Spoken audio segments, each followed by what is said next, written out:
Et on ouvre la deuxième partie de ce 12h30 avec une question santé. Comment dormez-vous? C'est important de le savoir car la qualité de votre sommeil a des conséquences pour votre cœur.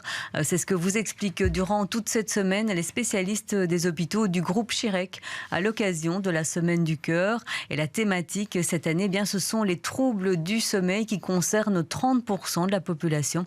Écoutez les explications et les conseils de Dr Elif Akseki, chef du service de cardiologie au Chirec.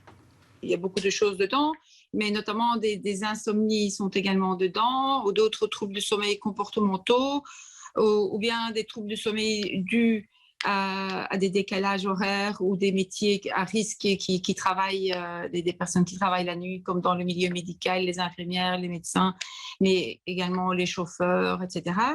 Et également donc, des apnées du sommeil. Donc c'est un terme très très large, mais on s'est rendu compte que le risque cardiovasculaire en cas d'un sommeil non récupérateur augmente d'une manière très importante. L'hypertension est beaucoup plus fréquente. Le risque d'infarctus augmente également de manière très importante.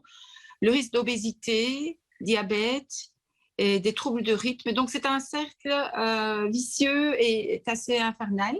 Et donc, on doit vraiment, comme on donne tout le temps maintenant des conseils, et bien manger, moins de graisse, moins de sucre, activité physique régulière, fumer juste avant d'aller dormir, c'est encore pire, la consommation de café, thé, coca, enfin tout le reste, j'en passe, il y en a de plus en plus d'excitants. Tous ces produits doivent être évités.